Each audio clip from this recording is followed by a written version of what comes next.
Sir से मिल करके और जो एक एग्जामिनेशन का कुछ पॉइंट था और भी सारे जो पॉइंट थे नियमावली में जो कि थोड़ा कन्फ्यूजिंग है, उनसे मिल करके और डाउट क्लियर किया जाए। लेकिन आप तमाम साथियों से हम एक बात कहना चाहते हैं कि आप लोग यूनाइट रहिए, क्योंकि आप लोग इतना दिन संघर्ष नियमावली के लिए नहीं किए थे। अगर इतना दिन संघर्ष करने के बाद हम लोगों को नियमावली मिला है, हम लोग तो खुश है। लेकिन यहाँ तो एग्जामिनेशन की बात चल रही है।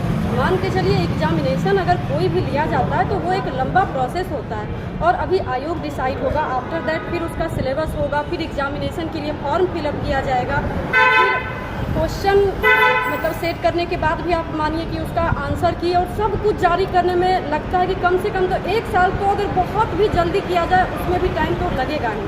तो हम लोगों का सबसे बड़ा कंसर्न ये है कि ऐसा नहीं है कि हम एग्जामिनेशन से हमें प्रॉब्लम है, लेकिन जो हमारे शिक्षा मंत्री जी हैं और कई सारे विधायक थे, कई सारे नेताओं के द्वारा जब ये कहा जा रहा था कि आप लोगों का बहाली जो है वो स्टार्ट होने वाला है, फिर ये एकाएक एग्जामिनेशन की बात कहाँ से आ गई?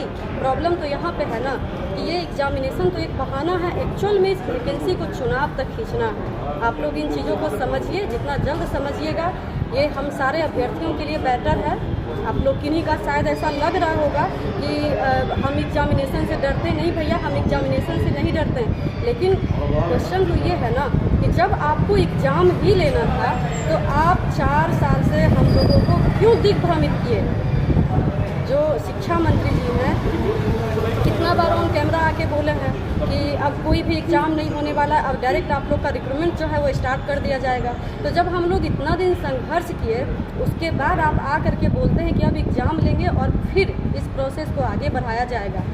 ये वही काम हो रहा है जो एस्टेट वाले स्टूडेंट में मेरिट और नॉट मेरिट के साथ किया गया था। आप सोचिए कि शिक्षा मंत्री उस समय के जो थे, उन्होंने बाद में आके बोला कि मेरिट नॉट मेरिट दोनों इक्वल है। जब दोनों इक्वल था तो शुरू में उन्होंने जान करके ऐसा पेच फंसाया ना कि ताकि अभ्यर्थी आपस में ही लड़े।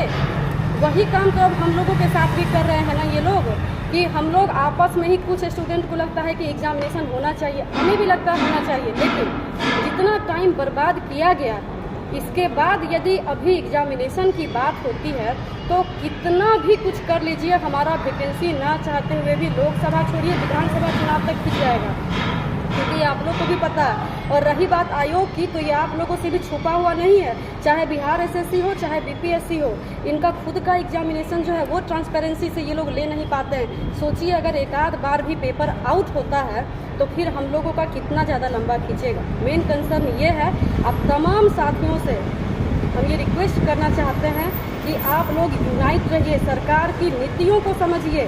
वो आपस में चाहते हैं कि ये लोग आपस में लड़े, मेन उनका यही चीज़ है, और वो बैठ के मजे ले, चाहे कोर्ट केस हो चाहे कुछ भी हो, वैकेंसी तो हमारी डिले होगी ना, और यही तो वो लोग चाह रहे हैं। वो अपने सिर का बोझ खत्म करने के लिए, क्योंकि उनके ऊपर बहुत ज़्यादा प्रेशर था।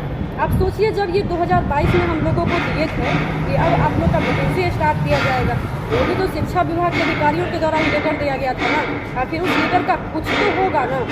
अभी ये कह रहे कि हम एग्ज़ाम लेंगे, तो हमारा सबसे मेन कंसर्न जो है वो यही चीज़ है कि जब आपको ये करना था तो आपने हमारा इतना टाइम क्यों बर्बाद किया। अब आप बीच का कुछ क्लू निकालिए और जल्द से जल्द 7th फेज की वैकेंसी जो है वो स्टार्ट की जाए। इसी के रिगार्डिंग हम लोग आए हैं और दीपक सर से कोशिश करेंगे चाहे जितना भी लेट हो, स्पेशली उनसे मिलने ही आए हैं, और उनसे पूछा जाए कि सर अगर अब एग्ज़ाम लिया जाता है तो हम लोग का बहुत ज़्यादा डिले हो जाएगा, तो आप बीच का कुछ रास्ता निकालिए, या फिर जो भी है आप बताइए कि हम लोग करें तो क्या करें। क्योंकि हम लोग 4 साल से संघर्ष किए थे नोटिफिकेशन के लिए, ना कि नियमावली के लिए। और रही बात एग्जामिनेशन का, तो वो आपको पहले क्लियर करना चाहिए था। इतना दिन तक जब हम लोग रोड पे लाठी डंडा खाए थे, आप पहले कह देते हम लोग तैयारी करते। तो आप तमाम साथियों से ये रिक्वेस्ट रहेगा कि आप लोग आपस में टूटिए नहीं और यूनाइट रहिए, क्योंकि यही हमारी सबसे बड़ी स्ट्रेंथ है, और हम लोग मिल करके लड़ेंगे इस सिस्टम से, इस सरकार से। और अगर आप लोग साथ रहिएगा तभी कुछ हम लोग कर भी सकते हैं। तो सचिवालय अपडेट के लिए आप लोग थोड़ा वेट कीजिए, मैं कोशिश करती हूँ चाहे जितना भी शाम हो उनसे मिल करके आप लोगों के सामने ज़रूर उपस्थित होंगी। धन्यवाद।